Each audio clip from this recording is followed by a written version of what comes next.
আসসালামু আলাইকুম এভরিওয়ান, সবাই কেমন আছেন? আশা করছি সবাই ভালো আছেন। আলহামদুলিল্লাহ আমরাও সবাই অনেক ভালো আছি। আবারও একটি নতুন ডেইলি ব্লগ নিয়ে আপনাদের সামনে হাজির হলাম। দীর্ঘ অনেক দিন চট্টগ্রাম থাকার পর শেষমেশ ঢাকায় আসলাম। এবার অনেক দিন চট্টগ্রাম থাকা হয়েছে, প্রায় 25 দিনের মতো চট্টগ্রাম থেকেছি। যেহেতু আমার জায়ের ছোট বোনের বিয়ে ছিল, সবকিছু মিলিয়ে এবার চট্টগ্রাম অনেক দিন থাকা হয়েছে। ঢাকায় ফিরে আসার পর আবার সে রান্না বান্না সবকিছু নিয়ে ব্যস্ত হয়ে গেলাম। এই ব্লগটি ছিল অবশ্য যেদিন এসেছিলাম তার পরের দিনের ব্লগ। আমরা অবশ্য শনিবারে চলে এসেছিলাম। খুবই গরমে অতিষ্ঠ প্রায়, কিভাবে পাকঘর থেকে পালাবো, তাড়াতাড়ি রান্না বান্না শেষ করে সেই চিন্তায় ছিলাম। তাই ওই দিন সবচেয়ে শর্টকাট রান্নাগুলোই বেছে নিয়েছিলাম। যেহেতু অতিরিক্ত গরম, তাই গরমের মধ্যে বেশি কিছু খেতে ইচ্ছা করে না। তাই ওই দিন ডাল ভাজি এবং ডিম ভাজি দিয়েই দুপুরের খাবার রেডি করা হয়েছিল। প্রথমে আমি ডাল রান্না করে নিয়েছি, এরপর আরেক চুলায় বসিয়ে দিয়েছিলাম ভাজি। আলু দিয়ে, গাজর দিয়ে, পেঁয়াজের কলি দিয়ে ভাজি করেছিলাম। আমার গাজর এবং পেঁয়াজের কলি ফ্রোজেন করা ছিল। শীতের সিজনে আমি অনেকগুলো পেঁয়াজের কলি ফ্রোজেন করে রেখেছি। আমার ওরহান অনেক পছন্দ করে, যার কারণে। আর অনেকগুলো গাজরও ফ্রোজেন করে রেখেছি। গাজর এবং পেঁয়াজের কলি ধুয়ে ভালো মতো প্রসেস করা ছিল, শুধু ফ্রিজ থেকে নামিয়ে দিয়ে দিলাম আর নেড়ে চেড়ে দিলাম। তাতে কিন্তু আস্তে ধীরে হয়ে যাবে, কাটাকুটির ঝামেলাও নেই আর ধোয়াধুয়ির ঝামেলাও নেই। কারণ আমি ফ্রোজেন করার সময় সবকিছু ভালো মতো প্রসেস করেই ফ্রোজেন করি, যাতে আর ধুতে না হয়। আর যেহেতু ফ্রোজেন করা, তাই এগুলো নাড়াচাড়া করার পর একটু পানিও বের হয়েছে, কারণ বরফগুলো গলে যাওয়ার পর পানিটা বের হয়েছে। এগুলো অবশ্য ভাজতে ভাজতে পানিগুলো শুকিয়ে ফেলবো।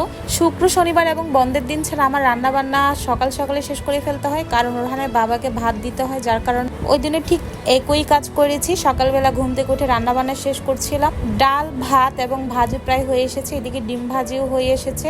সবকিছু রান্না বান্না শেষে আমি নাস্তা রেডি করছিলাম। ডিম দিয়ে পাউরুটি ভাজি করেছিলাম ওই দিন সকালের নাস্তার জন্য। রান্না বান্না শেষ করার পর ওরহানের বাবাকে লাঞ্চ দিয়ে দিলাম, তারপরে সকালে নাস্তা রেডি করলাম। ওরহানের বাবা এখন নাস্তা করে অবশ্য অফিসে চলে যাবে, আর আমার রেগুলার যে কাজ সবকিছুই করতে হবে। যেহেতু অনেকদিন বাসায় ছিলাম না, পুরো বাসাটা খুব ভালো মতো পরিষ্কার করতে হয়েছে। দীর্ঘদিন বাসায় না থাকলে যা হয় সবকিছু ভালো মতো পরিষ্কার করেছি সারাদিন। এর মধ্যে আর কোনো ভিডিও ক্লিপস নেওয়া হয়নি। এটা হচ্ছে সন্ধ্যার সময়। ঢাকায় আসার পরের দিনে ওরহানের মাথা বেল করে দিয়েছি, কারণ প্রচন্ড গরমে তার মাথায় অনেক ঘামাচি হয়ে গিয়েছিল। সন্ধ্যার সময় তাকে নাস্তা করিয়ে দিয়ে কার্টুন দিয়ে বসিয়ে দিয়েছিলাম। এদিকে ওরহানের বাবা আসার পর আমরা নাস্তা করে চাও খেয়ে নিলাম। গরম পড়ুক আর যাই পড়ুক, চা তো খেতেই হবে। এই ভিডিওটি অবশ্যই পরের দিনের। এর পরের দিন ওরহানের বাবা সকাল সকাল বাজারে চলে গিয়েছিল। যেহেতু অনেকদিন বাসায় ছিলাম না, বাসায় বাজার সাজারও ছিল না তেমন। ওই দিন অবশ্য বাজারে গিয়ে তেমন মাছ পাইনি, অনলি চিংড়ি মাছ নিয়ে বাসায় চলে আসে, আর বেশি করে সবজি নিয়ে আসে। মোটামুটি যা লাগবে সবই নিয়ে আসে, শুধু মাছ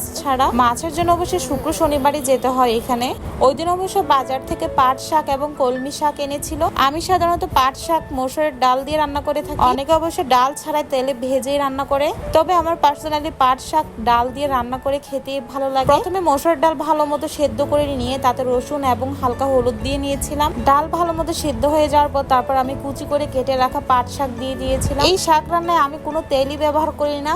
এখানে আস্তে আস্তে এরকম নাড়তে নাড়তে কিন্তু শাকটা হয়ে যাবে। শাকও প্রায় হয়ে এসেছে। এরপর আমি আরেক চুলায় বসিয়ে দিয়েছিলাম সবজির জন্য পেঁয়াজ। চিংড়ি মাছ দিয়ে লাউ রান্না করব, তাই প্রথমে পেঁয়াজ ভালো মতো ভেজে নিয়েছি। তাতে আমি চিংড়ি মাছগুলো দিয়ে হালকা ভেজে নিচ্ছি। চিংড়ি মাছ এরকম রান্নার সময় হালকা তেলে ভেজে নিলে খেতে কিন্তু বেশ ভালো লাগে। আমি হালকা ভেজে নিচ্ছিলাম, আর এদিকে ওরহানের বাবা ফ্যান পরিষ্কার করছিল। বাসায় অনেকদিন না থাকার কারণে সবকিছুই ভালোই ময়লা হয়েছিল। এদিকে প্রত্যেক রুমের ফ্যান ভালো মতো পরিষ্কার করছে, আর ওরহান তো আছে তার বাবাকে ডিস্টার্ব করার জন্য। আর ওইদিকে আমি তো ছিলাম রান্না বান্নায়। এদিকে আমি পেঁয়াজের মধ্যে হালকা মশলা দিয়েছি। আমি লাউ রান্নায় তেমন কোনো মশলা ব্যবহার করি না। হলুদের গুঁড়ি, ধনিয়া গুঁড়ি এবং লবণ দিয়ে কিন্তু লাউ রান্না করে থাকি। আর এই লাউ রান্নায় আমি কোনো পানি ব্যবহার করি না। লাউ থেকে যে পানি বের হয় সে পানি দিয়ে লাউ রান্না করে থাকি। এদিকে আমার লাউ রান্নাও হয়ে এসেছে। লাউ এর মধ্যে ধনেপাতা না দিলে কিন্তু খেতে ভালো লাগে না। অল্প একটু ধনেপাতা দিয়ে তারপর আমি লাউ নামিয়ে ফেলবো। আর এইদিকে চিংড়ি মাছ ভুনা করার জন্য মশলা কষিয়ে নিচ্ছিলাম। এখানে হলুদের গুঁড়ি, মরিচের গুঁড়ি এবং ধনিয়া গুঁড়ি দিয়ে ভালো মতো কষিয়ে নিয়েছি। আর ওই দিন চিংড়ি মাছ রান্না করেছিলাম কাঁকরোল দিয়ে।